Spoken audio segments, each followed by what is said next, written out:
দেখ অর্জুন, তোর বউকে আমি এখন আর আমাদের পরিবারের বৌমা হিসেবে ভাবি না।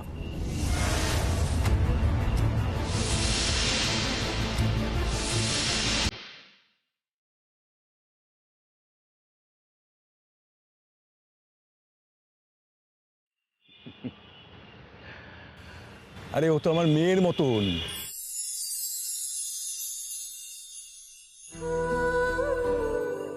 শ্বশুর আর পুত্রবধূর মধ্যে যে জড়তা আর এই দূরত্ব কাজ করে না,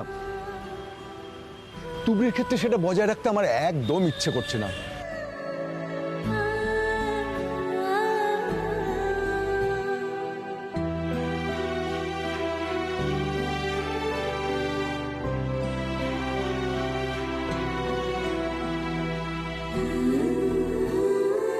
কিরে, কাঁদছিস কেন?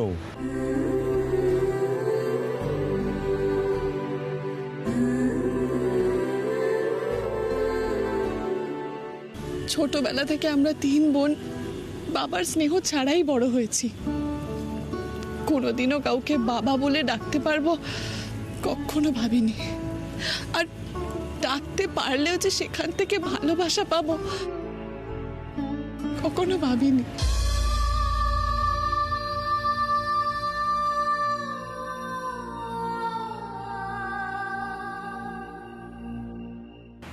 ভালোবাসাটা কি জানিস মা? ভালোবাসাটা অনেকটা বিনিময় প্রথার মতো। কারো ভালোবাসা পেতে গেলে আগে ভালোবাসাটা দিতে হয়, আর তুই সেটা দিয়েছিস।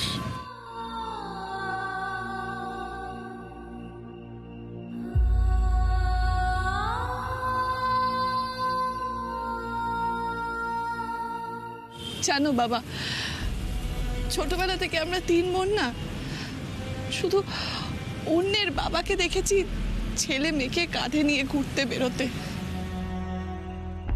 মেলায় নিয়ে গিয়ে বেলুন কিনে দেওয়া, পুতুল কিনে দেওয়া, বুড়ির চুল মানে ওই গোলাপি রঙের প্যাকেটে পাওয়া যায় সেসব, তারপর পুজোর সময় জামা কিনে দেওয়া, ঘুরতে নিয়ে যাওয়া।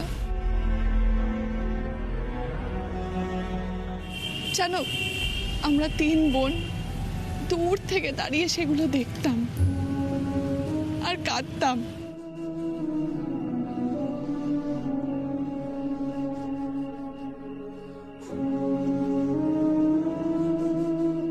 আরে মা, তোর এই অমূল্য চোখের জল নষ্ট করিস না।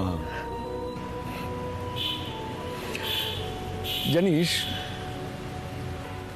তোর এই দুঃখটা কিন্তু থেকেই যাবে। কি করব বল, আমি তো হাঁটতে পারি না। আমি কি করে তোকে হাত ধরে ঘোরাতে নিয়ে যাব? বাবা, আমরা হেঁটে ঘুরতে নাই যেতে পারি, কিন্তু হাত ধরে তো যেতে পারি।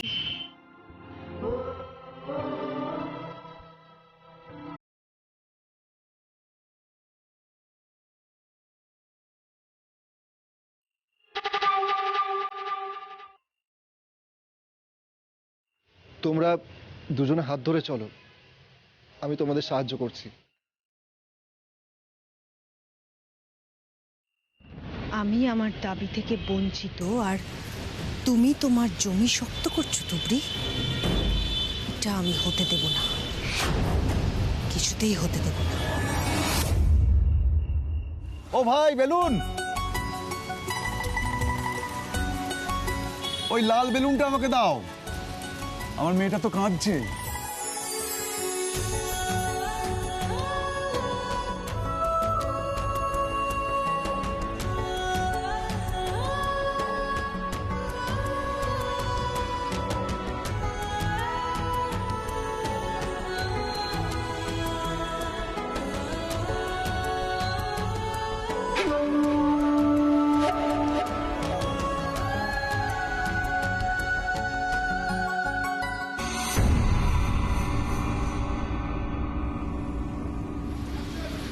নিশা, এবার কিন্তু সবকিছু হাতের বাইরে বেরিয়ে যাচ্ছে।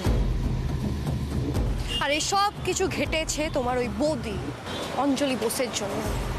উনি তো মনে করেন ওনার বুদ্ধির উপরে আর কেউ নেই, তাই আজ ওনার এই ভরাডুবি। আর তুই তুই কি করেছিস? চেষ্টা। তবে অঞ্জলি বোসের হেল্প তো আমার লাগবেই। আর শোনো, আমি তোমার বৌদির সাথে একটা মিটিং করে এসেছি। খুব দ্রুত আমি ওই বাড়িতে এন্ট্রি নেব। আর তার একটাই উপায় আছে, সকলের সামনে তুবড়িকে ভুল প্রমাণ করে। তুমি কি বলছিলে না ওই শ্বশুর আর বৌমার খুব মিল হচ্ছে, বাবা মেয়ের সম্পর্ক পাতাচ্ছে, আর ঠিক সময় করে শ্বশুরকে নিয়ে ঘুরতে বেরোচ্ছে। ঠিক ওখানেই আঘাতটা দিতে হবে। তোমার দাদার একটা কোনো বিপদ ঘটবে আর পুরো দোষটা পড়বে তুবড়ির ওপর। বাস, তারপর কেল্লা ফতে। দাদা, আর কোনো উপায় নেই মামি। তুই কি করতে চাইছিস নিশা?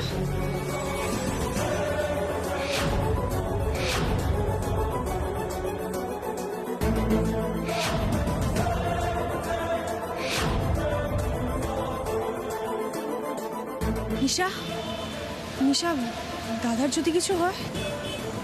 একটু রিস্ক তো নিতেই হবে মামি। নিশা, দাদার কোনো বড় ক্ষতি হবে না তো?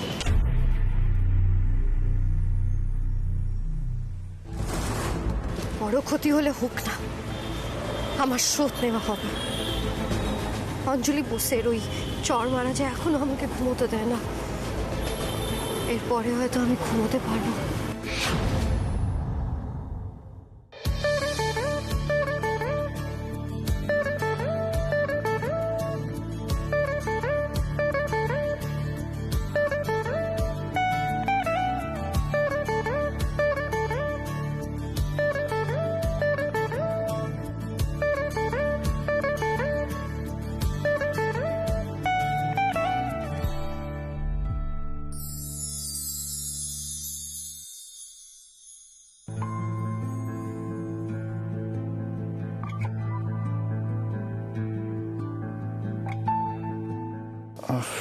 রিমোটটা কোথায় গেল?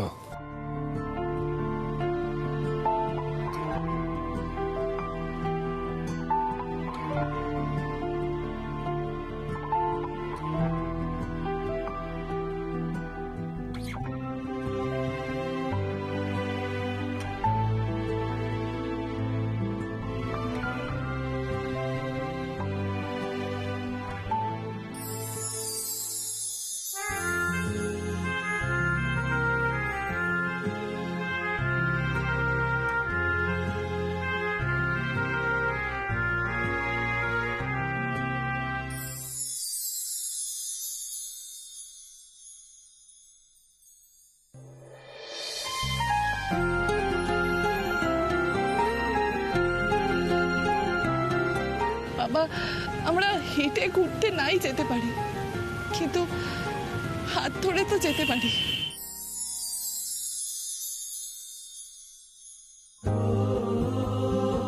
বাবাকে এত ভালোবাসে, তাহলে মায়ের প্রতি এত বিরক্তি কিসের ওর?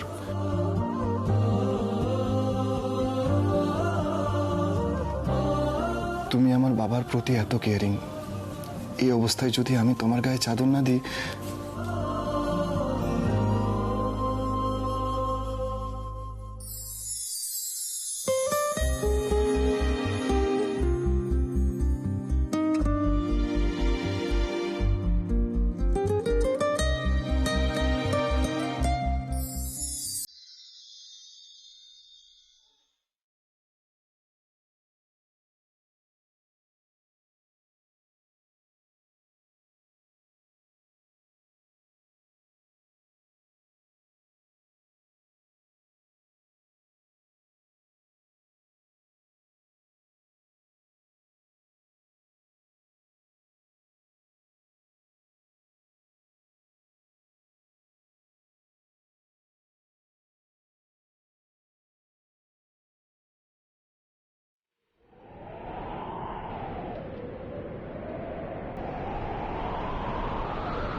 অর্জুন, আমি আপনার স্ত্রী, আপনার অর্ধাঙ্গিনী। চাদর দেওয়ার জন্য হলেও আপনি আছেন তো, সেটুকুই আমার পরম সৌভাগ্য।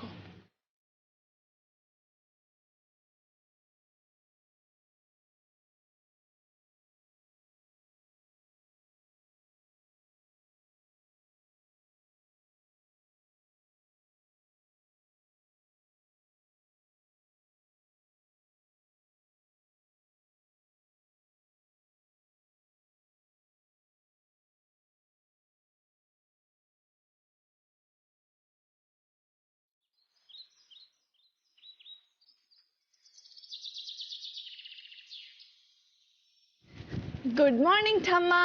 ওমা নাদবু, তুই আরে আজ সকাল সকাল বেরোবি? হ্যাঁ গো, আজ একটু সকাল সকাল বেরোতে হবে। পুলিশের চাকরির তো শিফটিং ডিউটি, তাই আর কি। কি আর করা, মন খারাপ করে লাভ হবে? না ঠাম্মা, আমি মন খারাপ করছি না। ও, কিছু খেয়েছিস? বাইরে কিছু একটা খেয়ে নেবো। আশ্চর্য, এইটুকু খাবার বানাতে কতক্ষণ সময় লাগে?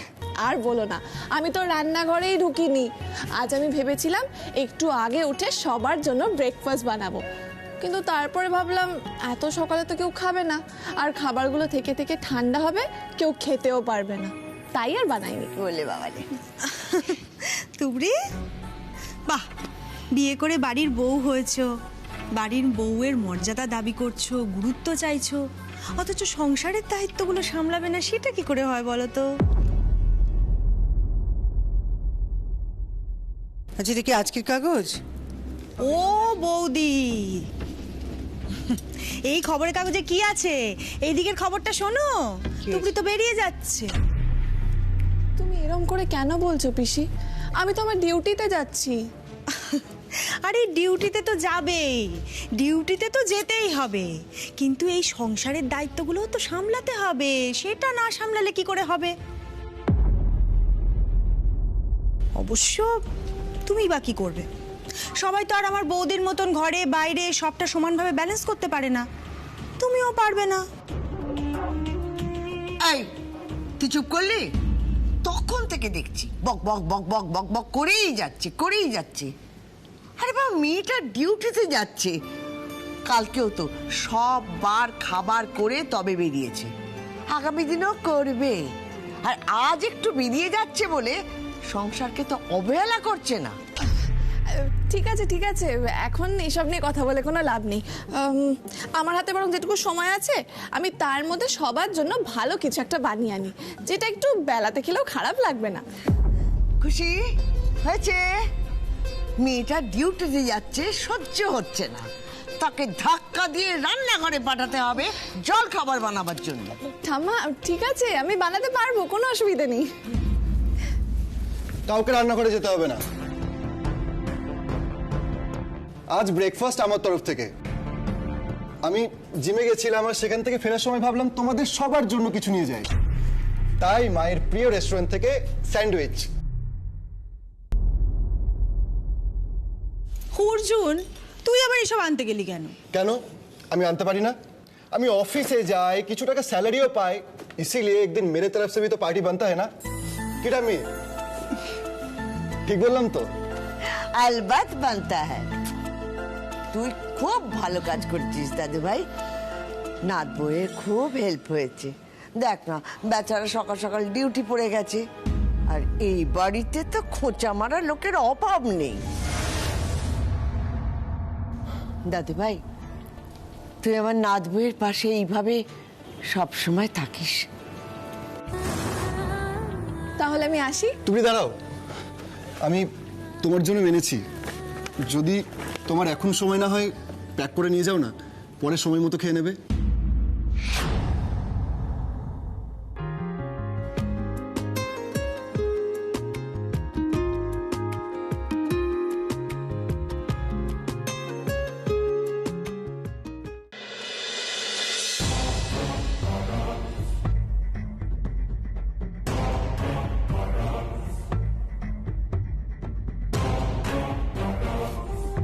স্যার, আপনি ওনাকে ছেড়ে দিচ্ছেন? আপনি আমায় প্রশ্ন করার কে? স্যার আমি ভুল করেছেন, ভুল করেছেন আপনি সন্টুবাবুকে অ্যারেস্ট করেন। তার উপর আপনি আবার জেরা করতে চাইছিলেন, ভাগ্যিস আপনাকে সে চেষ্টা করতে দেয়নি। কেন স্যার, কি হয়েছে? জেরায় জানা গেছে সন্টুবাবু অতি সজ্জন ব্যক্তি, নিরপরাধ মানুষ, আর তাকে আপনি থানায় তুলে নিয়ে এসে অপরাধী করছেন শুধুমাত্র প্রমোশনের লোভে। আপনার এগেনস্টে কমপ্লেন জমা পড়েছে, আপনি জানেন? স্যার আপনি কি বলছেন? যেই লোকটা আমাকে ঘুষ দেওয়ার চেষ্টা করেছিল সেই লোকটা? আপনি থামুন, দুদিন জয়েন করে সব জেনে গেছেন তাই না? আচ্ছা, ঘুষটা উনি আপনাকে দিতে চেয়েছিল না আপনি ওনার কাছে চেয়েছিলেন?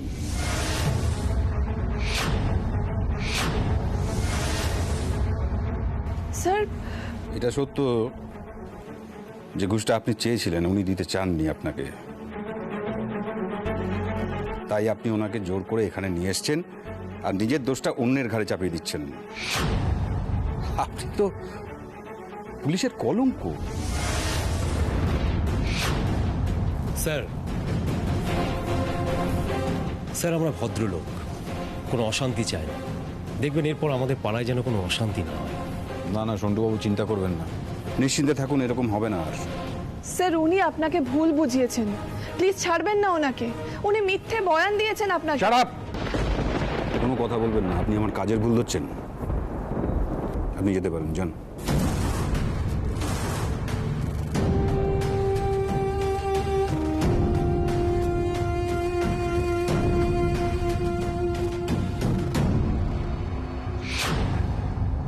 আমার কাজ হয়ে গেছে, তুবড়িকে ভুল প্রমাণিত করা গেছে, আর কেউ ওখানে যাবে না। রাজার কাছে যেমন করে সুবিধাগুলো আসবে, আর তুবড়ির চাকরি জীবনেও একটা দাগ পড়বে।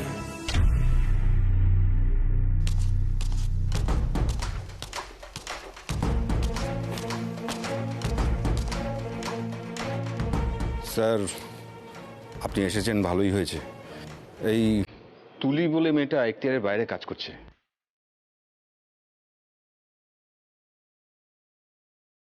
কেন, কি হয়েছে? স্যার আমি ওকে একটা দায়িত্ব দিয়েছিলাম।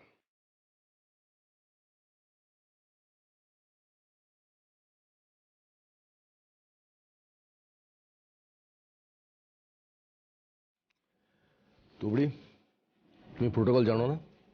সিনিয়রদের কথা শুনছো না কেন? স্যার বিশ্বাস করুন, আমি যা বলছি সত্যি বলছি। আমি স্পটে গিয়ে ওদের দেখেছি স্যার। ওদের অ্যাটিটিউড, ওদের ব্যবহার কোনো কিছু আমার ভালো লাগেনি। দেখছেন স্যার, দেখছেন কিরম তর্ক করছে। নিজের ভালো মন্দর উপর ভিত্তি করে যে পুলিশের চাকরি হয় না, সেটা তো ওনাকে জানতে হবে। তুবড়ি, কাজ দিয়ে প্রমাণ করো, বক্তব্য দিয়ে নয়। আসলে স্যার এটা সব রেডিমেড চায়, মানে সিনেমায় যেমন হয় স্যার। স্যার আমি যা বলছি সত্যি বলছি। দেখুন, আপনি আপনার অফিসারকে ডিসওবে করতে পারেন না। Sorry sir. উনি তো ঠিকই বলছেন, এটা সিনেমা নয়। স্যার আমি নিজেকে প্রমাণ করবই, ঠিক করব। প্রমাণ করো, বুঝলে?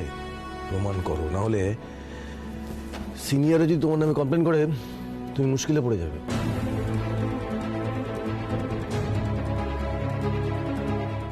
কি বুঝলে?